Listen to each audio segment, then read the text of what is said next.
So The Acolyte came out, and instead of rambling on about the first 2 episodes for several minutes, I instead want to focus on like a very interesting internet phenomenon I've noticed surrounding the show, which is how it's become somewhat of a scapegoat for people who hate Disney. If you have seen anything about the show on social media, you probably know that the show has gotten an abysmal fan reception. To put it in perspective, the audience score on Rotten Tomatoes is only slightly better than the holiday special.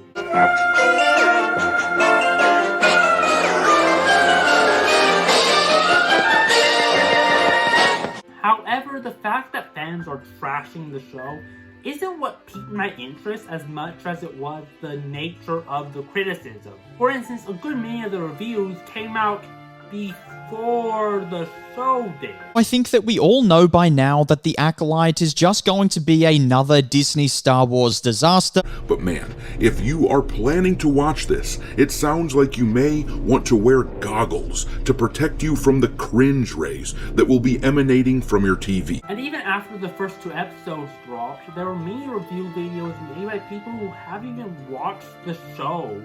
Like, they would just admit that in the video. I don't have Disney Plus. Nobody should, to be honest. So I often feel out of the loop on what's dropping and when. And then when I would watch review videos by people who did watch the show, I noticed that very few of them were actually talking about the content of the show, which I found very odd. The first episode opens with strong female antagonist challenging strong female Jedi to a fight in a bar. Flash over to the other side of the galaxy and we're introduced to strong female character number 1. Strong female character number 1 is a plucky young woman with a knack for technology who's also strong with the Force. Like, sure, I'm not doubting that the character writing is bad or poorly done. This is a Disney Plus show, for crying out loud. They're kind of notorious for that. However, what does this say about why the characters are poorly written? Things are going great for her until she gets arrested by dumb male character and strong female character number 2 for the murder of strong female Jedi. Like, this isn't productive criticism. It isn't saying anything. It's just a bunch of buzzwords. However, there are other examples of this. For instance, one of the major criticisms of the show is how gay it is. Well, now Disney Plus has decided it's time to shift the narrative a little bit. It's time for something different. It's time to indoctrinate small children in the cult of Pride Month. This is how we must raise our children.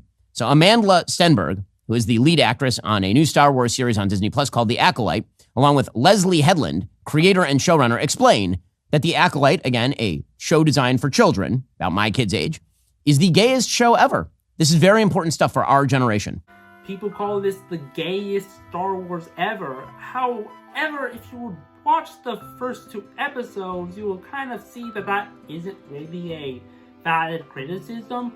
For instance, thus far in the show, there are no openly gay characters, and given the fact that this is Disney, I think it's probably gonna stay that way. As a matter of fact, most of the characters are part of a wizard cult that shuns any kind of attachment. Attachment leads to jealousy. The shadow of greed, that is. I know, very gay, right? Also, people are complaining about being feminist and how feminism is ruining Star Wars.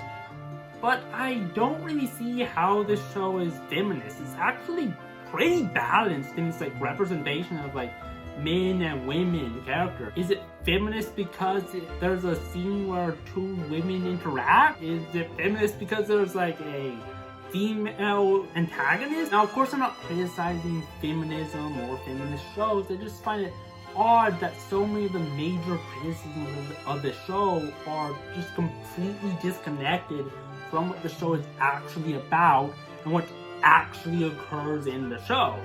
Now, of course, like, review bombing has always been a thing. I just never really seen it to this extent, and it's starting to kind of border on absurdity.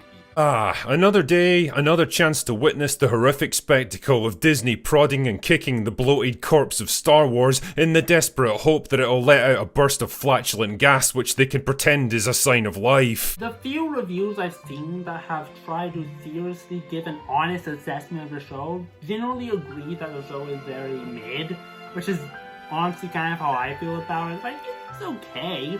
It's not like the best Star Wars ever, but it definitely isn't the worst. Like, if you're honest with yourself, you would know that this isn't the worst Star Wars has ever been.